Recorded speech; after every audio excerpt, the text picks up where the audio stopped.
"She doesn't have authorization for this cabin. Remove her now." Diane Holloway said it the way people say things they have said 100 times before. Not loudly, not with heat, just with the flat, certain tone of someone who had never once been told no. She stood in the aisle of Meridian Air Flight 614's first-class cabin, one hand resting on the seat back, the other pointing directly at the woman by the window. Her blonde hair was pulled into a neat low bun. Her uniform fit like it had been tailored. Her red lips barely moved when she spoke, but the words landed hard in every corner of that quiet cabin. Passengers looked up, some from newspapers, some from laptops, some from the small plastic cups of orange juice they had just been handed. Every single one of them looked at the woman in seat 2A. She had not moved. She had not raised her voice. She had not done a single thing wrong.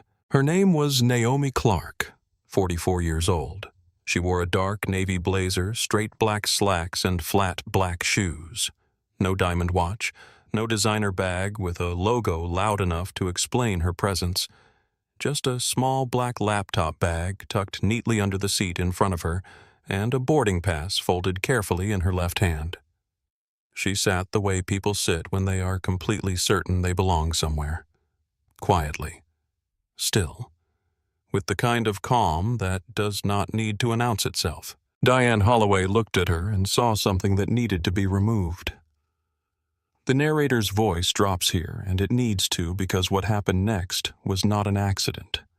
It was not a misunderstanding. It was not a policy error, or a clerical mistake, or a regrettable situation that got out of hand. It was a choice, made by multiple people, quickly, easily, without a single question asked. What Diane Holloway did not know, standing in that aisle with her finger pointed and her certainty intact, was that in exactly 47 minutes, the woman she had just ordered removed would suspend a $5 billion infrastructure funding package from this airline. Not with a lawyer, not with a press release, not with fury or noise or a public scene, with 3 sentences spoken quietly in a hotel conference room the following morning. But we are not there yet. Before we go any further, I want to ask you something. Where are you watching from right now? Drop your city in the comments below. I read every single one, and if you have ever been the most qualified person in the room and still been made to feel like you needed to explain yourself, like your presence required justification, like your ticket needed more verification than the person standing next to you, this story is for you. Hit that subscribe button and stay with me. Because what this woman did next, what she chose not to do, and what she chose to do instead, changed the future of an entire airline without ever raising her voice. And I think you need to hear every word of it. Let us go back to where this started. Meridian Air Flight 614, New York to Los Angeles. An early morning departure on a Tuesday in October when the terminal was still half asleep and the coffee at the gate kiosks was still fresh. The first-class cabin held 14 seats arranged in 2 columns with wide leather chairs, small side tables, and the kind of hush that expensive tickets are supposed to buy. Naomi Clarke had paid for that hush. She had paid for seat 2A specifically. Her boarding pass said so. The confirmation email said so. The Meridian Air app on her phone said so. She had done everything right the way she always did everything right, carefully, completely, without leaving room for doubt. She had walked onto that plane the way she walked into every room that had ever tried to make her feel small, with her shoulders level and her eyes forward, and the quiet knowledge that she had earned her place there, not just on that flight, not just in that seat, but in every room, every boardroom, every negotiating table she had ever sat across. Diane Holloway looked at her and decided in the space of one glance that she had not. And that decision, made in less than 3 seconds without a single fact to support it, would cost this airline more than any of them could have predicted when the morning began. Naomi had arrived at the gate 40 minutes before boarding. She always did. Not because she was anxious, but because she was precise. Precision had been her survival tool for 20 years in a field where people underestimated her regularly and paid for it quietly later. She had taken her seat without ceremony. stowed her laptop bag in the overhead bin, sat down, opened her laptop. She was reviewing a funding analysis document, 340 pages of infrastructure projections, terminal expansion models, and fleet modernization proposals tied to a $5 billion capital commitment that was scheduled for board review on Monday morning. She had read it 4 times already. She was reading it a 5th. She did not notice the man who sat down in 2B until he cleared his throat. Preston Ward was 54 years old. He wore a gray suit that cost more than most people's monthly rent, a silk tie in a shade of burgundy that matched nothing around him, and leather shoes that had been polished so carefully they reflected the overhead light when he shifted in his seat. His hair was silver at the temples, and his jaw was set in the particular way of men who are accustomed to being accommodated before they finish speaking. He glanced at Naomi the way you glance at something you did not expect to see in a place you consider yours. Not long, not obvious, just enough. Then he pressed the call button above his seat. Diane Holloway appeared within seconds. She moved through the cabin the way people move when they believe their presence is a service being graciously provided. Her smile was professional. Her posture was perfect. Her uniform navy and gold with a thin red trim at the collar fit exactly as it was designed to fit, precisely, completely, attractively. She leaned slightly toward Preston, one hand resting on the seat back, and listened. What he said was quiet enough that only Diane heard it clearly. What he meant was heard by everyone who saw what happened next. He did not point. He did not raise his voice. He simply said in the tone of a man making a mild request at a restaurant that he would prefer not to be seated next to that. He did not finish the sentence. He did not need to. Diane understood. She nodded with the smooth efficiency of someone processing a routine request and straightened up. Camille Torres stood at the far end of the cabin near the galley partition. She was 29 years old, Hispanic, in her 2nd year as a Meridian Air flight attendant. She had quick eyes and a good memory, and the particular alertness of someone who had learned early that the things people do not say out loud are often louder than the things they do. She watched Diane's face as Diane turned from Preston Ward toward seat 2A.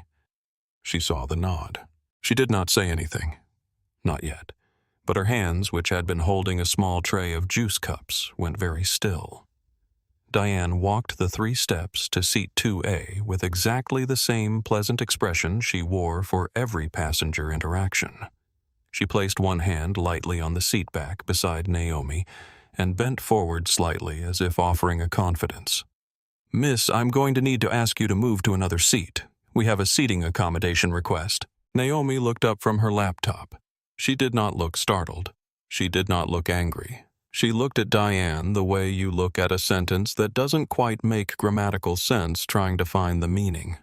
"May I ask why it's a cabin management issue? We have another seat available for you in row 12. Naomi's eyes moved to the boarding pass in her hand, then back to Diane. "I paid for seat 2A. My boarding pass confirms seat 2A. I would like to remain here." Diane's smile did not change. "I understand, but this is a crew instruction." Naomi's voice stayed even, completely level. "What is the policy basis for this instruction?" That question did something to the air in the cabin. It was not a confrontational question. It was not an aggressive question. It was the kind of question that only creates a problem when there is no clean answer to it. Diane paused. Half a second, maybe less, but Camille standing at the galley partition caught it. Something is wrong, Camille thought. She did not move. She told herself it was not her place. She told herself Diane knew what she was doing.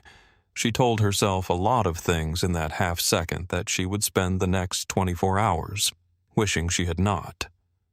Diane straightened up. "I'll be right back," she said to Naomi.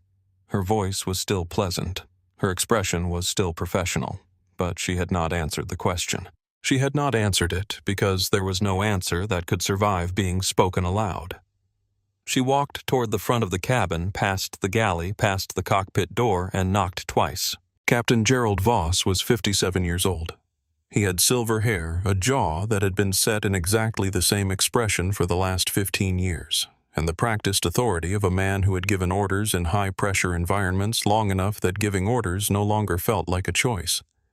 It felt like breathing. He looked at his watch when Diane knocked. The flight was already 8 minutes behind schedule. His slot was tightening. He did not have time for a passenger issue. He listened to Diane for 45 seconds. He did not ask who had made the original request. He did not ask what policy applied. He did not ask why the passenger had refused. He asked one question only. "How long has she been sitting there?" Diane told him. He nodded once. He stepped out of the cockpit. At the far end of row 4, a young man named Noah Reyes had stopped scrolling through his phone. He was 26 years old, Hispanic, a travel blogger with a modest but loyal following who had developed the habit of filming things before he fully understood why. His phone was already angled upward at the natural angle of someone checking messages, but the camera was running. He had seen Diane's face when she walked back toward the cockpit. He had seen Naomi Clarke's face when Diane left without answering. He pressed record. Captain Gerald Voss walked into the first-class cabin the way captains walk into problems they intend to solve quickly. His uniform was pressed sharp. His posture filled the aisle, and his voice when he used it carried the automatic authority of rank. He stopped beside seat 2A. "Ma'am, you've been asked to relocate. This is now a direct crew instruction. If you refuse to comply, I will have to involve airport security." Naomi looked at him. She did not look up the way people look up at authority when they are uncertain. She looked at him the way people look at a statement they are preparing to evaluate carefully. "Captain, I have asked twice for the policy basis for this relocation. Neither time has anyone provided an answer. My seat is confirmed, paid for, and assigned. I would like to understand the reason I am being asked to leave it." Voss exhaled through his nose. "That is no longer the issue." Naomi's voice did not shift. "Then what is the issue?" He had no answer. Not one that could be said in front of a cabin full of passengers. Not one that would survive the 3 seconds it would take for Noah Reyes's camera to capture it being spoken. The silence lasted 4 seconds. In a quiet cabin, 4 seconds is a long time. Greta Hoffman sat in seat 3A. She was 68 years old, white-haired with the reading glasses of a woman who preferred print journalism and the expression of a woman who had lived long enough to recognize the shape of an injustice even when no one around her was willing to name it. She had been reading an article about urban infrastructure investment. She lowered it now. She did not say anything yet, but she looked at Voss with the steady, patient attention of someone prepared to wait for an answer. Voss looked back at the cabin, then at Naomi. His jaw tightened. "This is a final crew instruction. Gather your belongings and follow my attendant." Naomi looked at him for one more second. Then she said quietly, "Please note that I have requested the policy basis for this instruction 3 times. No answer has been provided." She closed her laptop. She was not surrendering. She was documenting. Voss stepped back toward Diane, his voice dropping low. "Get security." Diane moved quickly. She reached Sandra Pruitt, the gate agent who had just stepped onto the jet bridge to confirm final boarding numbers. Sandra was 45 with the practiced neutrality of airport staff who had learned to process requests without asking too many questions. Diane spoke to her in 20 words or fewer. Sandra did not ask for the policy basis. She pressed the radio call. 2 security officers appeared at the aircraft door within 4 minutes. The first was a man named Marcus Webb. He was 32, Hispanic broad-shouldered in the way of someone who had been an athlete before the job and a thinker after it. He had 6 years of airport security experience and a quiet habit of reading situations before he walked into them. He read this one as he stepped into the jet bridge. He looked at the cabin. He looked at Diane standing near the cockpit. He looked at the woman in seat 2A who was sitting with both feet flat on the floor and a boarding pass visible in her hand. Something in the geometry of the situation did not add up. His partner, a younger officer named Davis, moved forward without hesitation. Marcus followed, but more slowly. Diane pointed. "That passenger. She has refused crew instructions and needs to be removed." Marcus looked at Naomi. "Ma'am, can I see your boarding pass?" Naomi held it up without standing. "Seat 2. A. Meridian Air Priority." Marcus looked at the boarding pass. He looked at the seat number on the overhead panel. He looked at Diane. "Is there a safety issue?" he asked. "This is a compliance issue," Diane said. "What policy is she violating?" Something moved across Diane's face. Not much, just enough. She asked to be moved and refused a direct crew instruction. Marcus's voice stayed flat, and before the instruction who made the original request to move her silence. In the galley, Camille Torres had moved 2 steps closer to the cabin entrance. She could hear everything. Her hands were pressed flat against the partition wall behind her. She knew the answer to Marcus's question. She had been standing there when Diane leaned toward Preston Ward. She had watched the whole thing from 12 feet away. She did not speak. She would spend the rest of that night and a long portion of the following morning wishing she had. The pressure in the jet bridge was building. The flight was now 14 minutes late. Behind the aircraft ground crew were making the gestures of people losing patience. Voss reappeared at the cockpit door. His expression said everything that policy would not let him say out loud. Marcus felt the chain of command before he consciously decided to follow it. He was a security officer. The captain had authorized removal. The gate agent had called. The attendant had confirmed. He was the last link in a chain that had already been assembled without him. He turned to Naomi. His voice was quieter than it needed to be for a professional instruction. "Ma'am, I need to ask you to come with us." Naomi looked at him for a moment, not with anger, with the specific, measured look of a person who is deciding how much to trust the only person in the room who had asked the right question. She stood. Slowly, she reached into the overhead bin and retrieved her laptop bag. She straightened her blazer. She did not rush. She did not look at Preston Ward, who had turned very deliberately toward the window. She did not look at Diane, who had positioned herself near the cockpit door with her hands folded and her expression composed. She looked at Marcus. "Please make sure everything is fully documented. Who requested the reassignment? When it was approved? And why no policy basis was provided when I asked?" Marcus looked at her. He gave one small nod. Not the nod of a man following procedure, the nod of a man receiving an instruction he understood the weight of. Naomi walked toward the cabin exit. Greta Hoffman stood up. The cabin noticed. A 68-year-old woman with reading glasses and a newspaper folded under her arm, standing up from her seat, is not a violent gesture. But it is an unmistakable one. "Excuse me," Greta said. Her voice was clear and unhurried. She had a valid boarding pass. I watched her sit down with it. "Why is she being removed?" Diane turned. "Ma'am, please remain seated." Greta looked at her over the rims of her glasses. "I would like that answered." Diane did not answer. Noah Reyes, still recording from row 4, shifted the angle of his phone slightly. He had the clip of Greta standing. He had the clip of Marcus asking who made the original request. He had the clip of Voss saying that is no longer the issue. He had the clip of Diane pointing. He had not posted any of it yet. He was watching to see where this ended. Naomi reached the door of the aircraft. She stopped. She did not turn around, but her voice reached every row. "Please make sure this flight is fully documented from this moment forward." Then she walked out. The cabin went quiet in the particular way that cabins go quiet after something has happened that everyone witnessed and no one has yet decided how to describe. Preston Ward kept his face to the window.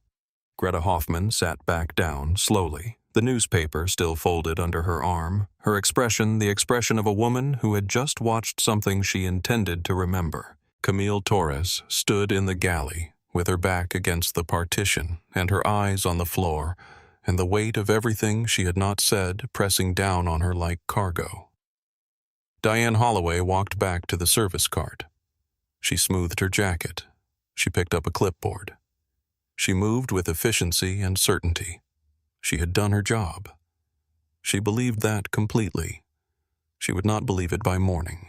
The jet bridge smelled like metal and recycled air. Naomi walked between the two officers with her laptop bag against her side and her coat folded over one arm. Her steps were steady. Her face was composed. Anyone watching her from a distance would have assumed she was simply a passenger moving through a terminal inconvenienced but not undone. Inside, she was somewhere else entirely. She had been here before. Not in this jet bridge, not with these officers, not with this particular airline, but in this feeling. The feeling of a room deciding without evidence what you were worth. The feeling of a decision being made about you before you finished speaking. The feeling of being told to move by people who had never once asked why you were there. She had been 19 years old the first time. She had taken a summer internship at a financial services firm in Boston, the only black student from her university placed there that year. On her second week, she had been sent to sit in on a client meeting, not to present, just to observe, to learn the room. She had arrived early. Taken a seat at the conference table. Opened her notepad. A senior partner had walked in, looked at the room, looked at her, and said without pausing, "Could you get us some coffee, please?" She had not been wearing a server's uniform. She had been wearing a blazer and the conference room badge that every intern wore. But he had looked at her and made a decision in under 2 seconds. She had looked at him. Said, "I'm the intern from Morgan College. I'm here for the Hartwell meeting." He had looked at her for one more second. Then he had said, "Oh," and moved on to the next chair as if nothing had happened. She had gotten through the meeting. She had driven back to her apartment that night and sat in the parking lot for a long time. She had thought about quitting. She thought about it seriously. She thought about all the ways the world was telling her, not loudly but consistently, that certain seats were not built for her. Then she had gone inside and spent the next 4 hours reading every financial instrument she could find in her textbooks, because if there was one thing she understood by then, it was that the only language certain rooms respond to is fluency, and she intended to be the most fluent person in every room she ever walked into. She had been 31 years old the second time. She had walked into a hotel conference room in Chicago to attend an investment summit she had been invited to as a keynote speaker. She was carrying her presentation notes and wearing a black suit that she had pressed herself that morning. She stepped into the elevator. A man in a designer coat looked at her badge, looked at her face, and said pleasantly, as if offering helpful information, "Are you with the catering staff?" She had looked at him. No. He had nodded the nod of a man filing information away. She had stepped out of the elevator and walked to the stage where her name was printed in large letters on the screen above the podium. She had delivered a 40-minute keynote to 300 industry professionals. She had not thought about the man in the elevator until she was back in her hotel room that night. Then she had thought about him for a long time, not with anger, with the particular clarity that arrives when you have been insulted enough times to stop being surprised and start being strategic. The insult was real. The impact was real. But so was everything she was building. And every time a room tried to reduce her to something smaller than she was, she used it. Not as fuel for bitterness, as confirmation that what she was building mattered, that the world needed it, that she had to finish it. She had been 38 years old the third time. On a flight not unlike this one, she had presented her boarding pass at the gate and been asked for an additional form of identification. She had provided it. The agent had examined it, then looked at her, then looked at the boarding pass again in the way of someone who was not satisfied, but could not explain why.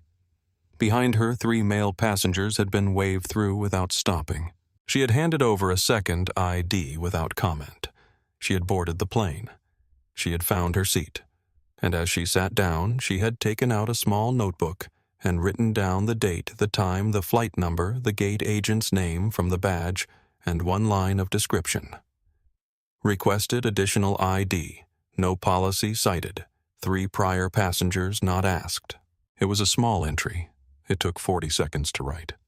She had 31 similar entries in that notebook spanning 15 years of air travel, hotel check-ins, conference registrations, and lobby interactions. She did not write them out of self-pity.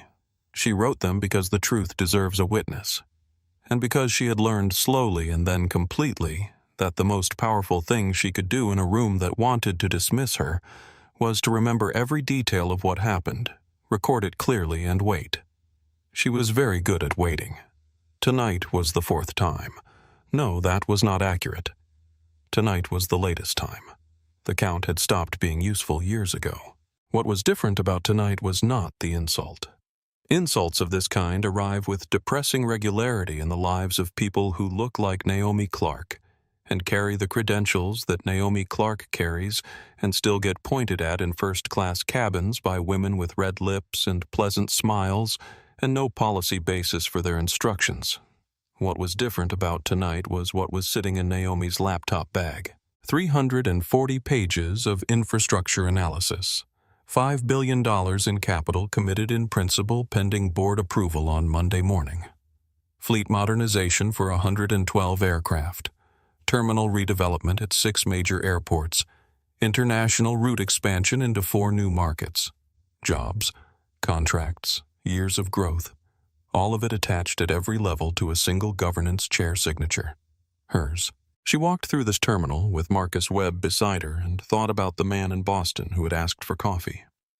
She thought about the man in the elevator in Chicago. She thought about the agent at the gate who had asked for a second ID. She thought about every person who had ever sat in a seat they paid for and been told by word or by gesture or by pointing finger that the seat did not really belong to them. She thought about all the people who had left those seats without a funding package, without a board review, without a hotel conference room meeting scheduled for tomorrow morning, who had simply gone home, carrying the weight of it quietly, with no mechanism to make anyone answer for what had been done. Those were the people she was thinking about. She had been building something for them for 20 years. Tonight she would use it. The security office was small and cold. Beige walls, metal table, a clock above a locked cabinet that ticked with the particular persistence of a clock in a room where no one wants to be. The fluorescent light was 2 shades too harsh for comfort and 1 shade too bright for honesty.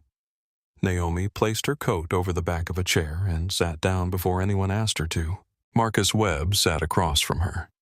His partner Davis stood near the door with the expression of someone performing a role he had not yet decided how he felt about. Marcus opened the incident file.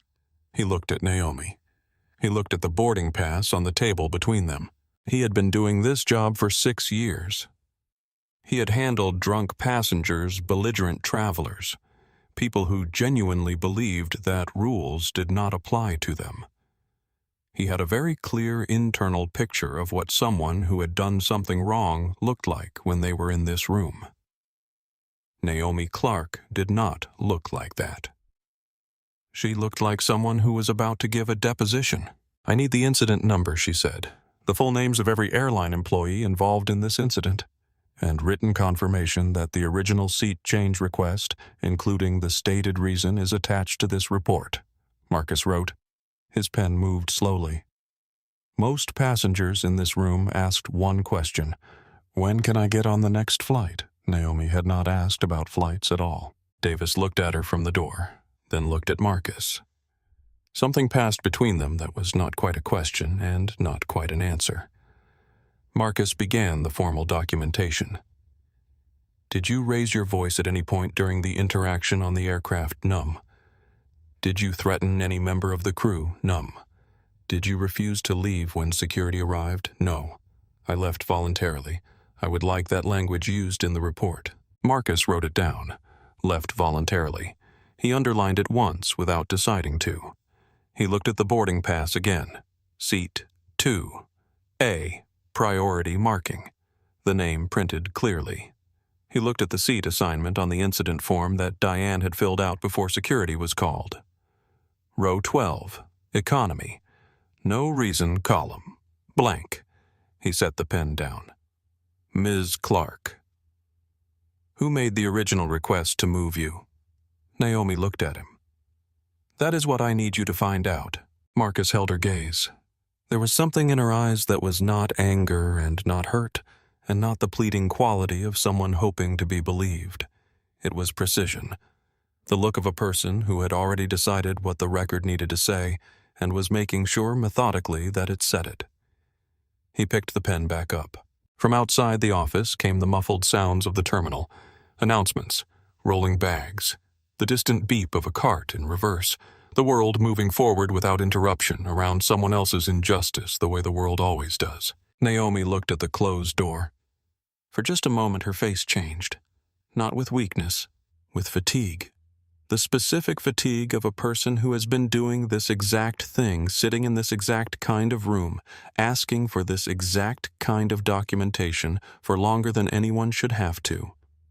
Then her phone vibrated on the table. She glanced at it, did not answer, placed it face down. Marcus had seen only a fraction of the screen before she turned it over, enough to see 2 words in a message preview. Board review. He did not know what that meant, but he knew the room had just changed. Davis cleared his throat from the door. Marcus Operations is asking for a status update. Marcus looked at Naomi. Ms. Clarke, is there someone you would like us to contact on your behalf?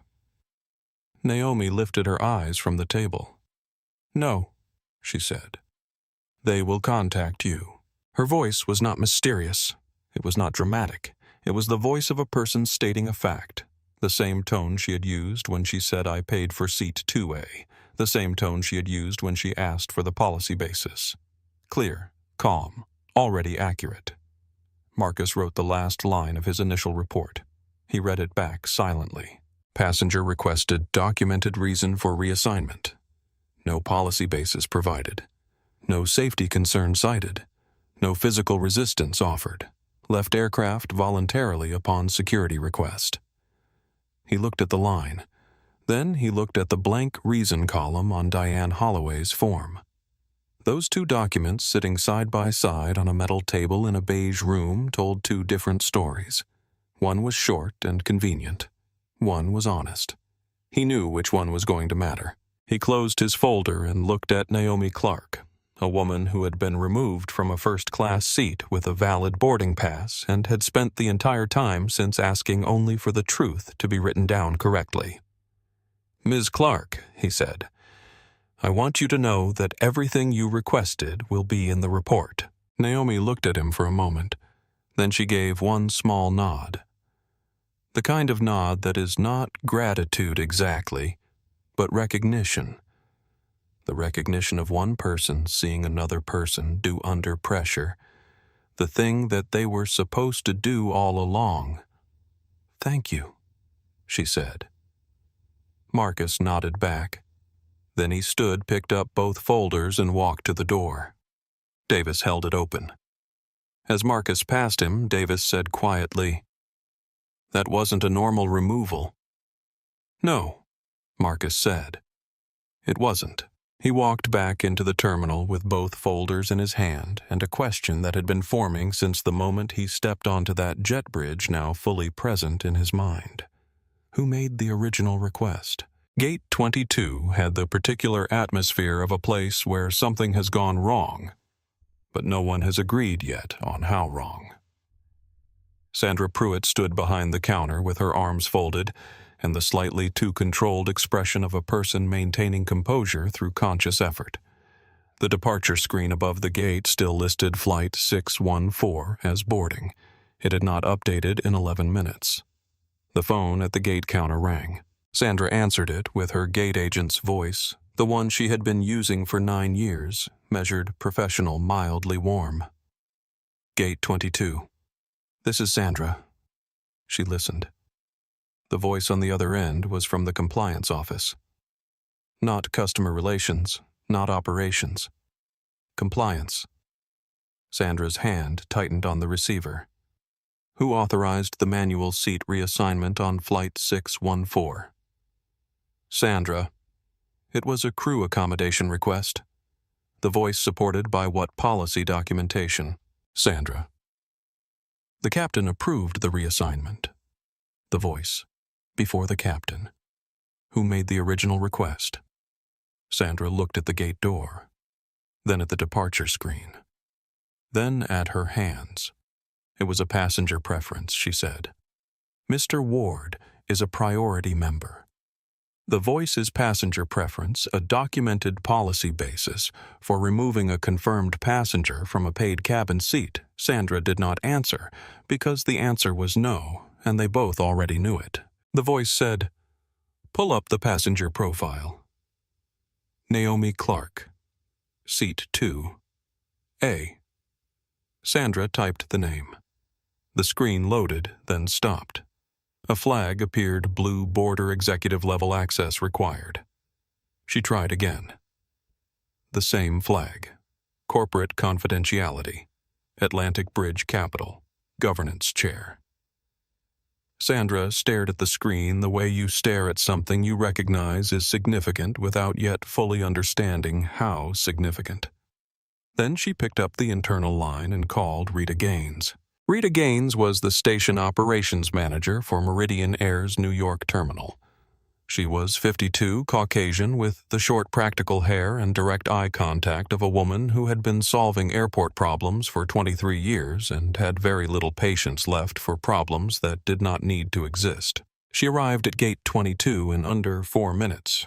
She looked at the screen. She read the flag twice.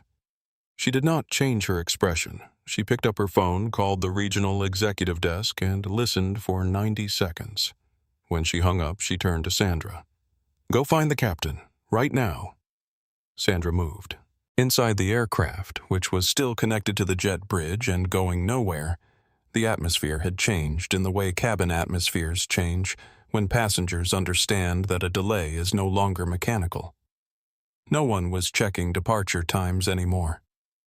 People were looking at each other, looking at the empty seat 2A. Looking at Preston Ward, who had turned himself toward the window at an angle that made it clear he was not interested in eye contact. Greta Hoffman had not opened her newspaper again. She sat with it folded under her arm and looked at the seat beside Preston Ward with the quiet, attentive expression of a woman composing a letter in her mind. Preston was on his phone. His voice was low and his jaw was set, and he was already constructing the version of events he preferred. Brief delay. Unruly passenger. Situation handled. He said the words with the practiced ease of someone who had reframed inconvenient truths many times before. Across the aisle, Noah Reyes had watched all of it. He had 4 separate clips now. Diane pointing, Voss saying that's no longer the issue. Greta standing up. Naomi's final words at the cabin door. He had not posted them yet. He was waiting to see what happened next. He had learned from 2 years of travel journalism that the second half of a story is always more important than the first. He was beginning to understand that this story had a second half. Diane Holloway had retreated to the galley. She was standing with her back to the cabin, reviewing the service checklist on her tablet or appearing to review it. The tablet was unlocked. She had not scrolled in 4 minutes. Camille Torres stood 3 feet away. She had not spoken since Naomi left the aircraft.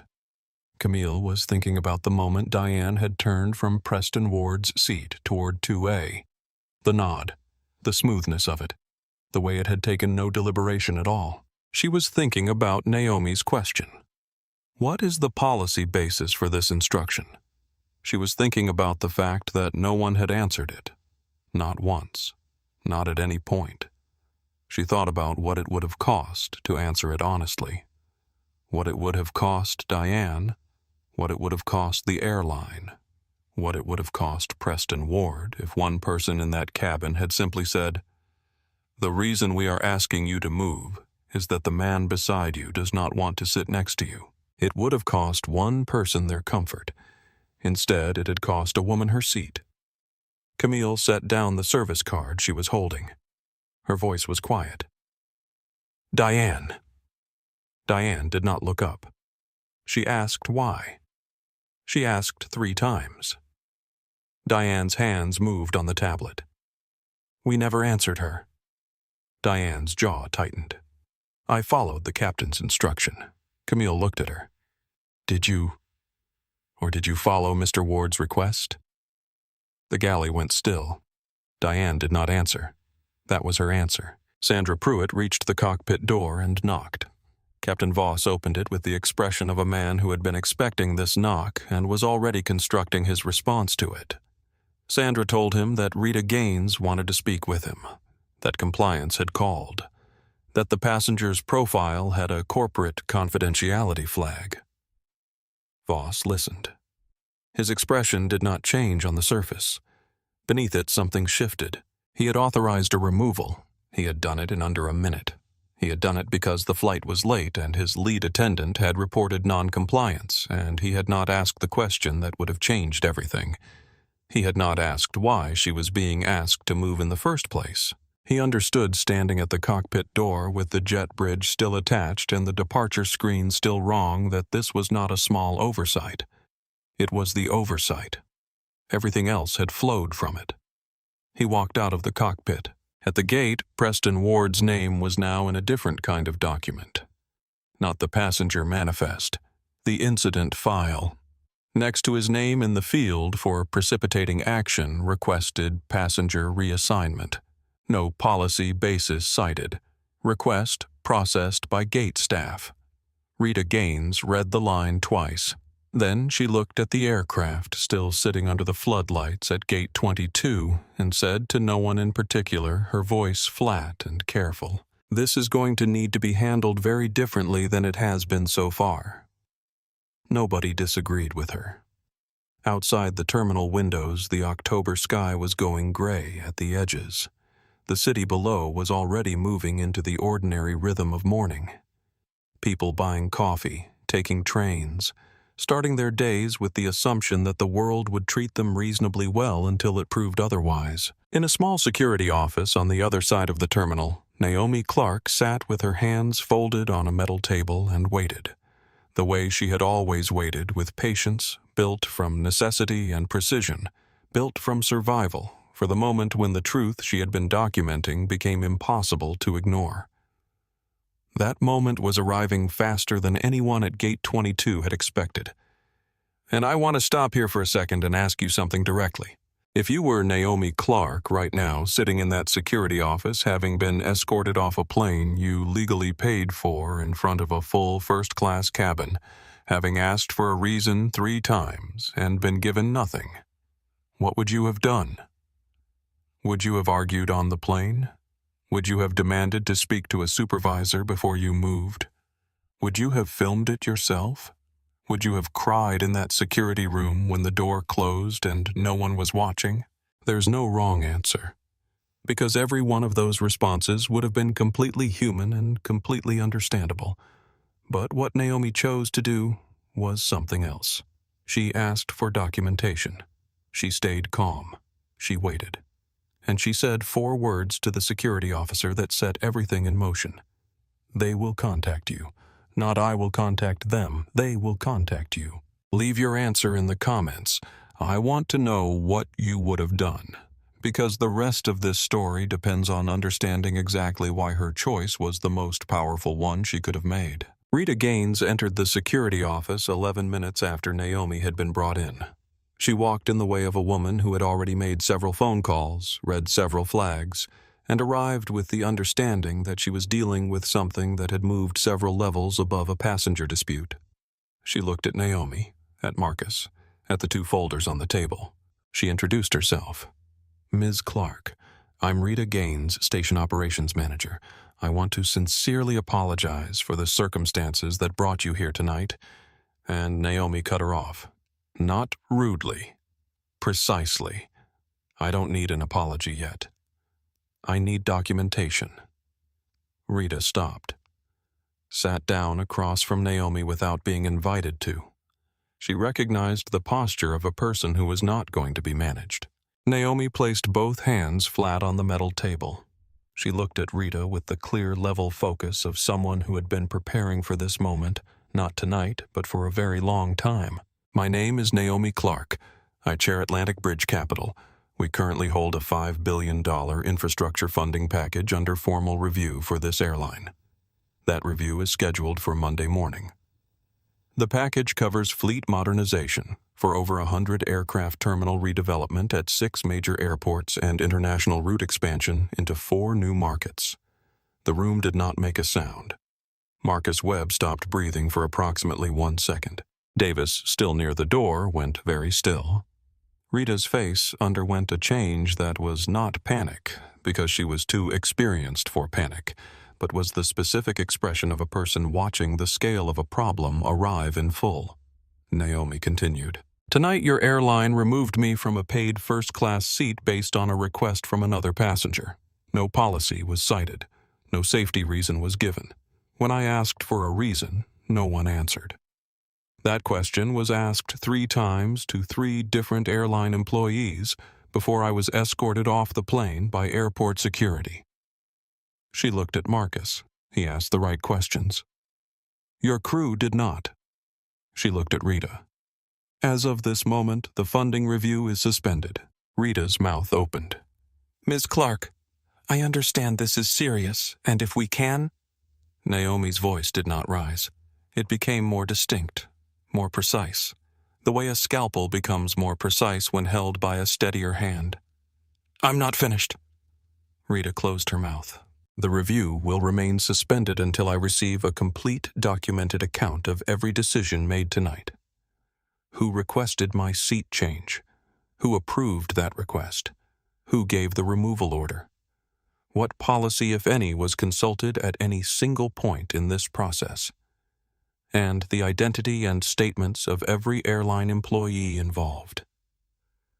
She looked at the 2 folders on the table. "I want all of it. Accurately.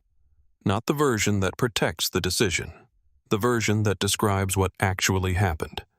Marcus looked at his folder, at the line he had written. "Passenger requested reason for reassignment. No policy basis provided. Left voluntarily." He had written it automatically following procedure because it was accurate. He understood now, with the full weight of Naomi's words in the room, that accurate and complete were not always the same thing, and that the document he had written was complete. He looked at Diane's form, at the blank reason column. That document was not. Naomi's voice came back lower now, not soft, just closer to what was underneath. "There are people who get moved from seats like that and go home with nothing. No review, no documentation, no meeting in a hotel conference room tomorrow morning. They just go home, and they carry what happened without any mechanism to make anyone answer for it." Denise Marshall had been silent since Naomi began speaking. She was 48, Caucasian, the compliance officer who had been called in when the flag appeared on the passenger profile. She had her notebook open. She had stopped writing. Naomi looked at her. "Those people are the reason I document everything. Not for myself, for them." The room was completely quiet. Outside, the terminal moved forward with its ordinary morning momentum. Inside this room, the air had the quality of air after a sentence that changes what happens next.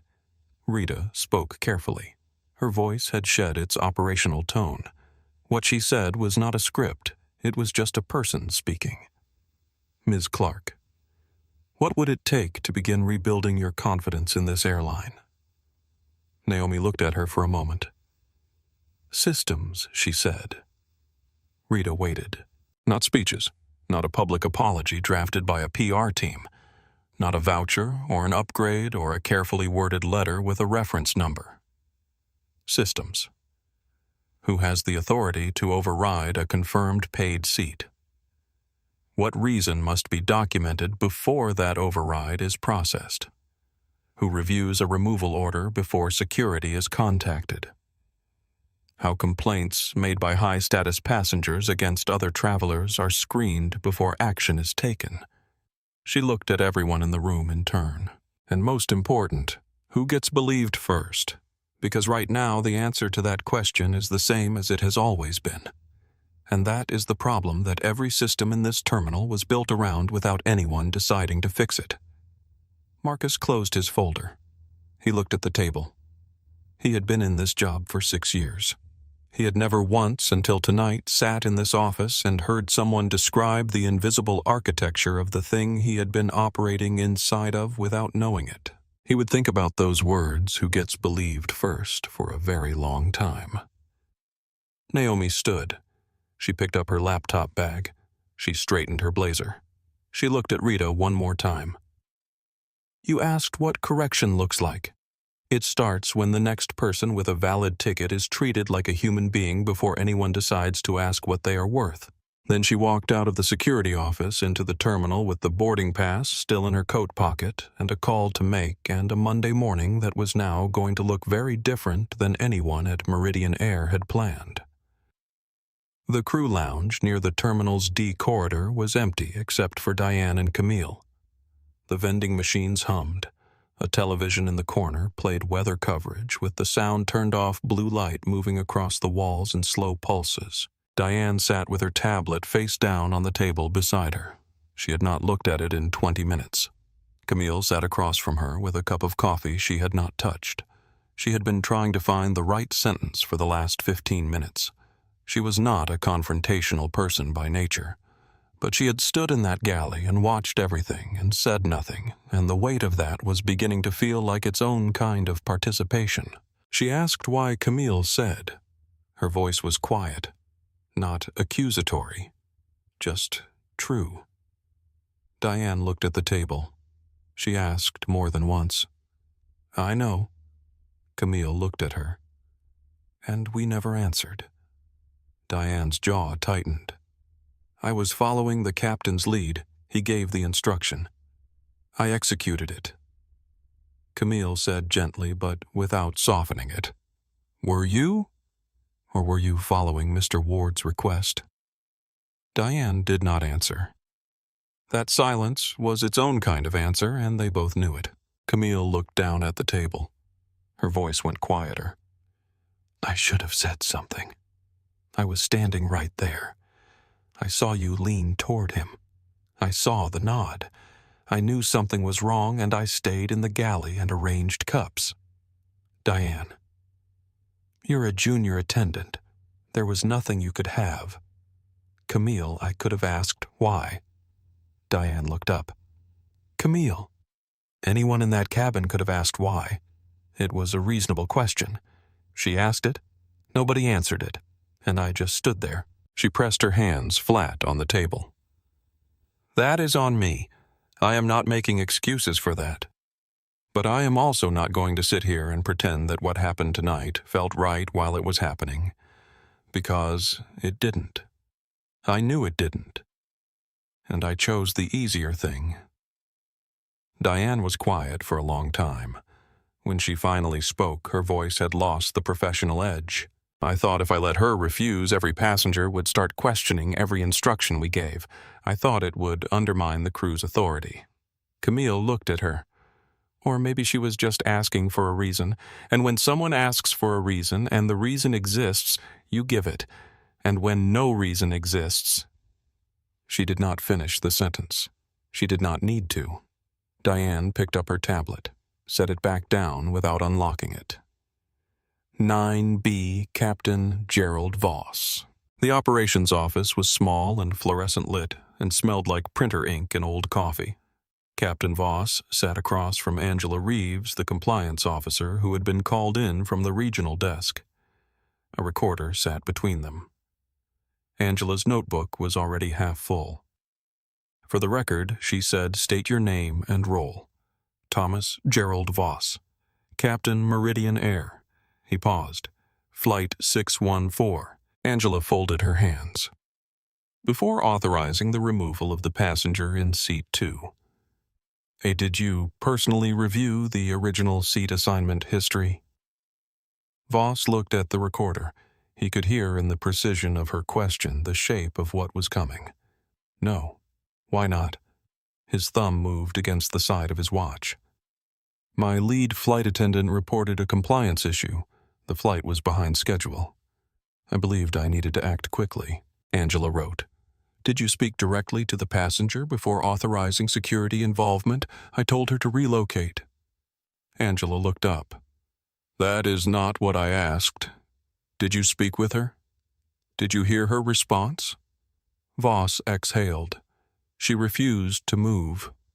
What reason did she give for refusing? He looked at the table. She asked for the policy basis. Angela held his gaze. And what policy basis was applicable? The silence that followed was the most honest thing Gerald Voss had said all night. I did not verify the original reason he said. I trusted my lead attendant. Angela wrote every word. Voss watched the pen move. He had said those words, I trusted my crew in the cabin earlier, and they had sounded like strength. Here, under the recorder's red light and Angela's steady pen, they sounded like what they actually were. A shortcut taken at someone else's expense. 9C, Sandra Pruitt. Rita Gaines sat across from Sandra in the gate supervisor's office. Not aggressively, not with cruelty, with the flat patience of a person who needed accurate information and was going to stay in the room until she had it. Did you verify policy before processing the manual reassignment? Sandra's hands were in her lap. No.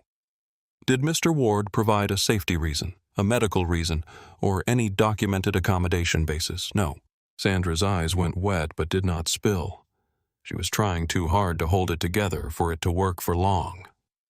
Rita. Then why did you process the request, Sandra? Because he said he flies this route every week. Because he said he was a priority member. Because he implied that people above me would hear about it if it wasn't handled. Rita waited. Sandra's voice dropped to something close to a whisper. And because moving her felt easier than explaining to him why I couldn't. There it was. No airport language, no operational adjustment, no seating preference. Just easier. The honest word for 1,000 decisions made in 1,000 similar moments by 1,000 people who convinced themselves that one person's comfort was worth another person's dignity. Rita sat still for a moment. Her voice, when it came, was not unkind. And now someone else has paid for that easier choice. Sandra nodded once. She did not wipe her eyes. 9D Preston Ward. Preston stood outside the terminal at the rideshare pickup area, coat pulled against the October Air phone pressed to his ear. On the other end was his firm's managing partner. The conversation had been going for 3 minutes. It felt much longer. The managing partner's voice was the voice of a person who has heard many versions of events and has become very skilled at identifying the parts that are missing. Did you request that a black woman be removed from her paid first-class seat? Preston. It was a privacy request. I was uncomfortable with the seating arrangement. The managing partner. That is not what I asked. Preston's eyes moved to the street. Cars moved past. People with luggage. A couple arguing quietly. The world going about its business without any interest in his. He tried again. There was nothing explicit. I didn't make any kind of comment about. The managing partner, Preston. I've known you for 17 years. I am asking you to be direct with me. Why did you want her moved? The question sat in the October air. Preston had spent the last hour constructing sentences. Comfort. Privacy. Professional preference. He had tried on each one the way you try on coats looking for one that fit. None of them fit, because none of them were true, and he had reached the moment where the true thing was the only thing left. He had not wanted to sit next to her. He could not explain why in a way that did not condemn him, because there was no version of the reason that sounded acceptable when spoken out loud to another person. And that was precisely the problem. The things we are willing to do in silence, the adjustments we request quietly, the assumptions we act on without naming, they do not disappear simply because we never say them. They show up in someone else's incident report. They show up in a blank reason column. They show up in the face of a woman being escorted off a plane she legally paid for. Preston said nothing. The managing partner said, I'll need a full written account by tomorrow morning. Then the line went quiet. Preston stood at the curb for a long time, the October air cold against his face, with no sentence available that could undo what had already been done. The lights on the executive floor above Terminal C came back on at 11:40 p.m. one office at a time. Assistants returned with laptops. Legal counsel joined via secure video. The compliance team pulled every log attached to Flight 61 for access records crew reports, gate recordings, security statements, the intercom logs, the door seal, timestamps, the manifest. A single seat had become a file. The file had become a liability. The liability had a number: $5 billion. Laura Voss stood at the head of the conference table with her jacket over the back of her chair and her sleeves rolled to the elbows. She was 51, Caucasian, the airline's chief operating officer, known in industry circles for the particular discipline of a person who had learned that composure was not the same as avoidance. She looked at the two documents on the table in front of her. The first was short, half a page. Passenger refused crew instruction. Removal authorized. Security assistance requested. The second was 4 pages. Paid seat confirmed. Manual reassignment processed at gate. Passenger requested policy basis. No safety issue documented. No policy basis cited. No physical resistance. Removal authorized by captain based on crew escalation following passenger refusal of non-policy reassignment. Laura looked at the second document for a long time. Mark Sullivan from legal sat to her left.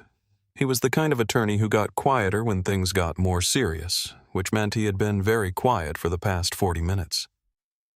Denise Marshall from compliance sat to Laura's right with a yellow legal pad that was nearly full. Angela Reeves, who had conducted the captain's statement, sat beside Denise. Peter Caldwell from Investor Relations had joined last with the expression of a man who understood the financial dimensions of the situation but had not yet decided how to describe them out loud. Laura looked at Mark. "Walk me through what Ward actually said." Mark checked his notes. According to Sandra Pruitt, he requested privacy.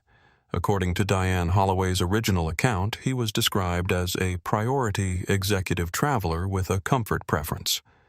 According to the gate log, no specific reason was recorded for the reassignment. Laura, that's 3 different ways to document the same thing. Mark, yes. Laura, what is the same thing? Mark looked at her steadily. He did not soften it. He did not reach for the softer language. He did not say preference or discomfort or request. He said he did not want to sit next to her. The room absorbed those 7 words with the particular silence of people who knew them to be true and had been waiting for someone to say them plainly. Peter Caldwell cleared his throat. The Atlantic Infrastructure Fund review is Monday morning. He did not say the number out loud. Everyone in the room already knew it. He said, fleet modernization, terminal redevelopment, new international routes. Laura looked at him. I know. Peter, is there a way to manage the scope of this before it? Laura, before it. What Peter did not answer. Mark looked at his notes. Passengers were filming. She was removed publicly with the jet bridge open and multiple witnesses present. The documentation as currently written is structured to protect the decision rather than describe it. Denise added without looking up from her legal pad. Which means when the accurate version surfaces, and it will surface the gap between the 2 documents, will look like an attempt to conceal rather than a series of procedural errors. Laura looked at the window. Below the tarmac was quiet now. Just the slow movement of service vehicles between aircraft, their yellow lights tracing patient circuits in the dark. An entire operation built on time trust and the assumption that the people running it were making decisions for the right reasons. She thought about the second document. She thought about the blank reason column. She thought about a woman who had asked why 3 times and been removed instead of answered. Then we do not manage it, Laura said. We correct it. Peter looked at her. Publicly, honestly, before someone else tells it for us. Peter, that exposes us. Laura's voice sharpened. We are already exposed. The question is whether we look honest enough to tell the truth before we look dishonest enough to hide it.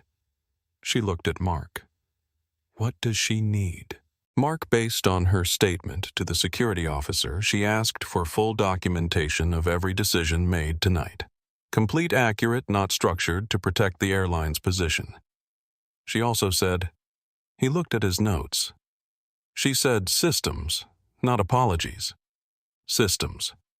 Laura sat with that for a moment. Angela. She's right. Everyone looked at her. Angela. I took the captain's statement. He said he trusted his lead attendant. That was his reason for authorizing removal without asking a single question about the original request. He trusted her. And she had already trusted Ward. And Sandra had already trusted Ward. And somewhere in that chain of trust, a woman with a valid boarding pass got escorted off a plane, and nobody at any single point asked the one question that would have ended this before it started. The room was quiet. Angela, who made the original request. That's all anyone had to ask. One question. If anyone had asked it out loud at any point and been required to write it down with a documented answer, this doesn't happen. Laura looked at her. That's the system she's asking for. Angela. Yes, and she's right that we don't have it. Laura picked up her phone. She looked at the incident file at Naomi Clarke's name printed plainly at the top of the security report. She thought about what it meant to have a name like that in a document like this. She thought about what it meant to have a name like that in a system that had processed the request to remove her as smoothly as a request for extra pillows. She thought about all the names that had moved through this system the same way and ended up in no document at all. She dialed her assistant. Schedule Ms. Clarke for tomorrow morning, she said. Private meeting. Senior leadership only. She paused. No prepared apology, no softened language, no voucher discussion, no public relations framing. Bring the facts. Her assistant asked something. Laura looked at the two documents on the table, the short one and the honest one. Bring the second version, she said, the full one. And make sure compliance, legal, and operations are all present. If she asks us a question we cannot answer, I want to know it in that room before I learn it anywhere else. She hung up. Denise set her pen down for the first time all night. Her hand had a small cramp from the writing, but she had not stopped until Laura gave her a reason to. Do you think she'll withdraw the package entirely? Denise asked. Laura looked at the window, the tarmac, the slow yellow lights. I think she decided what she was going to do the moment nobody answered her question the first time she said. The question now is whether what we do next changes the second part of her decision. She picked up her pen. At the top of a blank legal pad, she wrote one sentence. Every passenger is presumed legitimate unless facts prove otherwise. She looked at it. Then she underlined it. Not because it was new, because it was something that should never have needed to be written down. The executive lounge above Terminal C had the hush of a room that had been prepared for something important. Soft carpet, glass walls overlooking the terminal below. The kind of quiet that expensive furniture creates and difficult conversations disrupt. Laura arrived first at 8:15 a.m., with the full incident file in a leather folder and less than 2 hours of sleep behind eyes that had made a decision sometime in the early morning and held it without flinching since. Mark Sullivan came next, then Denise Marshall, then Rita Gaines, then Angela Reeves. No assistants, no junior staff, no one who could function as a buffer between the people responsible and the truth. They arranged the chairs, not across from each other in the way of adversaries, but at angles around a low conference table that allowed for directness without confrontation. Someone placed water glasses. Someone else placed coffee cups. Nobody talked while they did it. At 8:42, Naomi Clarke walked in. She was wearing the same dark navy blazer, the same straight black slacks, the same flat shoes. She had her small black laptop bag over one shoulder and a thin folder in her hand. She looked rested, not relaxed. Composed in the way of a person who had slept because she understood that clarity required it, not because the night had been easy. Her eyes moved through the room, once slowly taking in every face, every folder, every detail of how the chairs had been positioned and what that positioning was meant to communicate. She had built a 20-year career on reading rooms correctly. She read this one in about 4 seconds. Everyone stood when she entered, not because of protocol, because of something closer to recognition. The recognition that arrives sometimes too late when you understand the actual weight of the person you are dealing with. Laura stepped forward.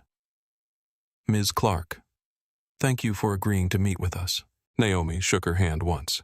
"Good morning." Her voice carried neither warmth nor hostility. It carried the particular neutrality of a person who had decided to let the other side show who they were before deciding how to respond. They sat. Laura opened her folder. "Before anything else, I want to say clearly on behalf of this airline's leadership that what happened to you last night should not have happened. It was wrong. It was not supported by policy. And it is not representative of the standard this airline intends to hold itself to."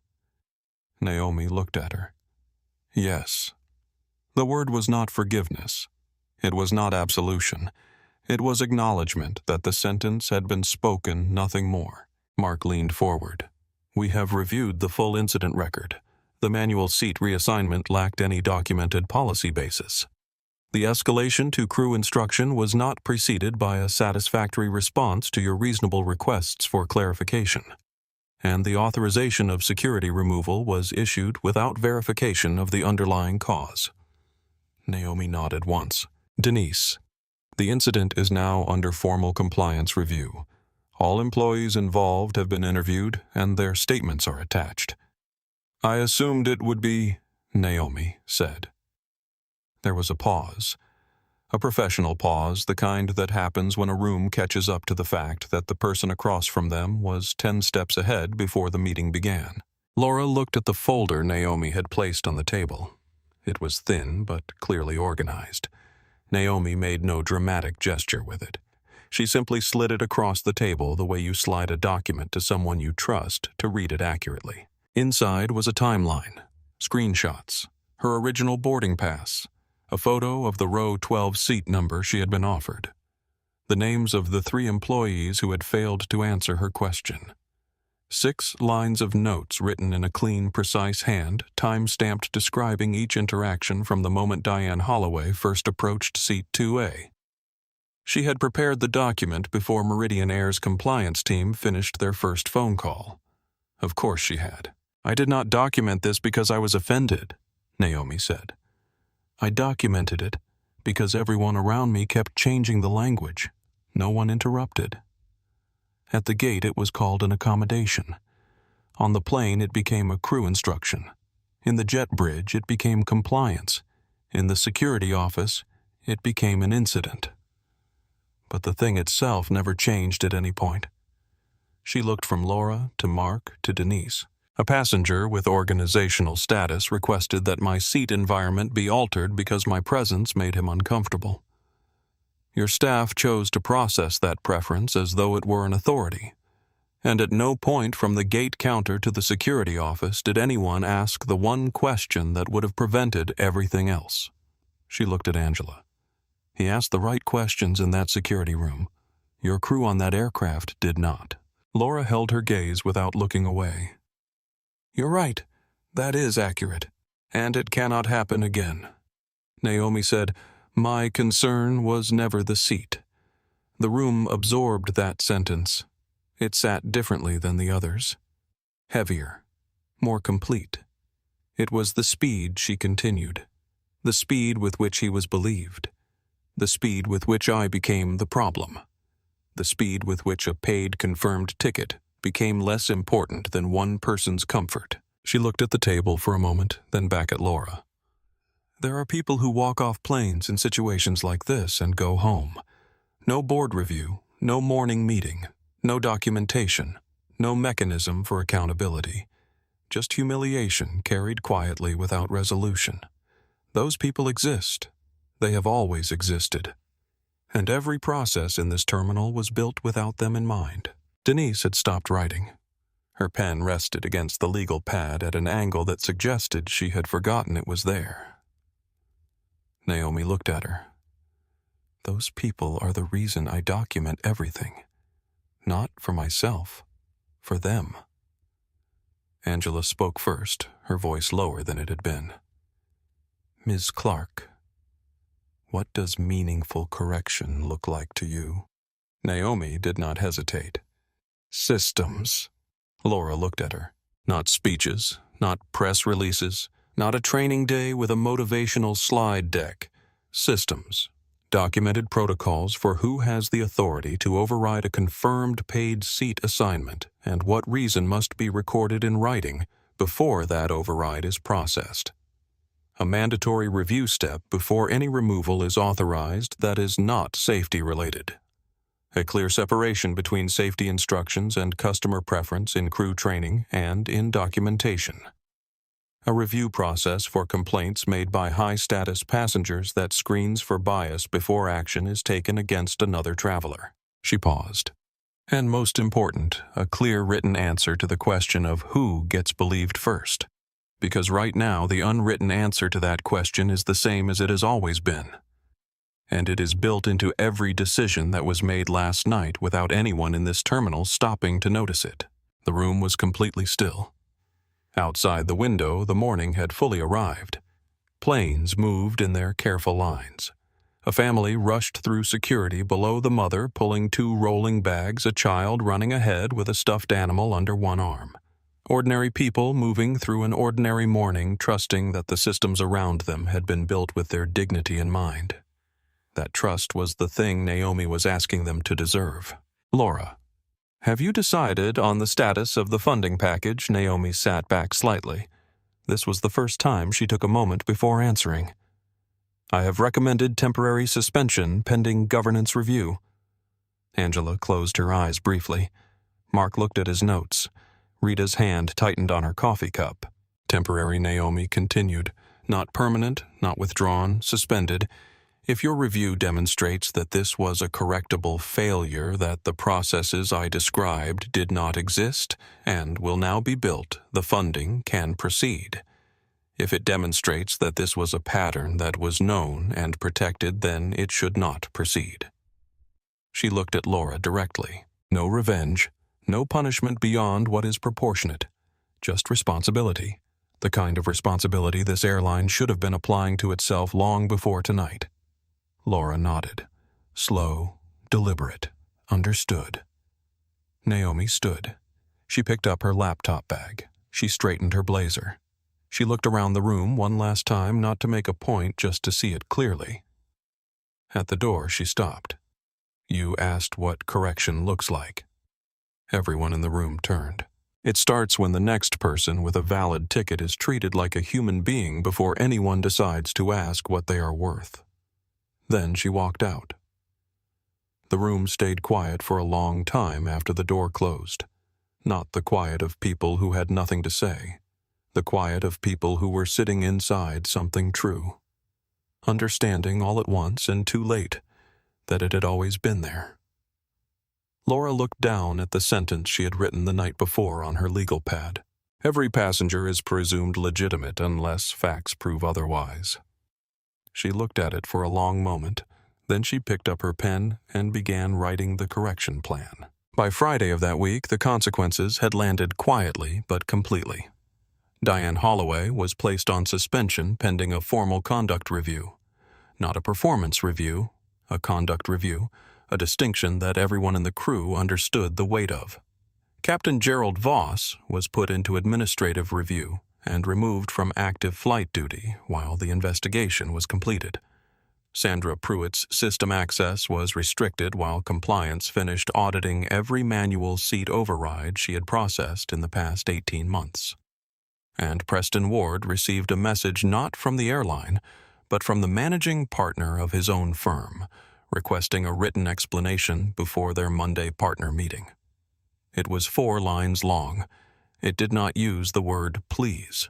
Camille Torres submitted a written statement voluntarily. Nobody asked her to. She wrote 3 pages clear and precise describing everything she had observed from the galley on Flight 614.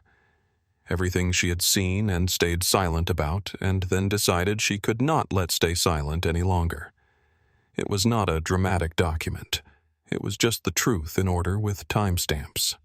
She handed it to compliance on Wednesday morning and walked back to her boarding assignment without telling anyone she had done it. It was the smallest thing she could do. She had decided it was the most important. Marcus Webb came in for his Thursday shift and found a new notice posted at every gate counter in his terminal. Seating concerns must be verified through documented policy before escalation. He read it twice. He did not feel proud of himself because he understood that his name belonged in the mistake as much as anyone else's. But he read the notice a second time and thought about the question he had asked in that jet bridge. The question that had been the only right moment in the whole wrong sequence, and he made himself a promise about how he would answer it the next time. More carefully. More quickly. Before the chain of command assembled itself around a decision that had not yet been examined. 3 weeks later, Naomi Clarke signed the first conditional release of the funding package. The conditions were specific and measurable documented policy for all seat reassignment requests, mandatory review before any non-safety removal, a separation in crew training between safety authority and preference accommodation, and a quarterly reporting requirement to Atlantic Bridge Capital's governance board for the first 2 years. It was not a full reinstatement. It was the beginning of proof. She did not celebrate when she signed it. She read the documentation one more time, checking every line the way she checked everything completely carefully without leaving room for doubt. Then she closed the folder, set it on the desk beside a cup of tea that had gone cold while she was reading, and exhaled. Not with relief, not with satisfaction, with the quiet, steady breath of a person who has finished one part of a long thing and understands that the next part has already begun. I want to be honest with you for a moment before we close. When I first sat with a story like this, a woman escorted off a plane, she legally paid for no reason that anyone was willing to say out loud, while a full cabin watched. My first response was anger. Pure, clean anger. And I think that's a completely natural human response. I'm not going to tell you that anger is wrong. It isn't. Some things deserve to make us angry. Some things should. But what I keep coming back to the more I think about Naomi's story is that anger alone doesn't build anything. Anger can start a fire. What Naomi did was something else. She took the heat and turned it into precision. She documented instead of performed. She asked for records instead of validation. She stayed in the room on her terms and let the truth do the work that a raised voice never could. And I have been thinking about why that is so hard, why composure in a moment of injustice requires more strength than most people understand. And I think the answer is this: because composure looks like acceptance to people who are hoping you'll just go away. Naomi understood that. She had understood it for 20 years. And she had decided somewhere along the way that looking like acceptance while being the opposite of it was the most powerful position she could occupy. Here is what I take from her story. 3 things. I think about all 3 whenever I feel dismissed or underestimated or moved from a place I earned. First, your composure is your power. The moment you lose it, you give them the story they want to tell about you. Naomi never gave them that story. She gave them documentation instead. And documentation outlasts anger every time. Second, ask for the record, not the apology. Apologies are easy to give and easy to take back. Records exist. They sit in folders. They get read by compliance officers at midnight and compliance officers at 8:42 the next morning. An apology gives the other person control over the narrative. A record gives you control over the truth. Third, and this is the one I want you to carry with you today. The goal is never just your seat. Your seat is the symbol. The goal is the next person who sits in that seat after you, the person who doesn't have a $5 billion funding review, the person who has a medical appointment and a connecting flight and no mechanism for accountability after they go home. That person exists. Naomi was thinking about them the entire time. Every question she asked, every document she requested, every system she demanded was built not for herself, but for someone she will never meet who will be treated better because of what she did. That is what real strength looks like to me.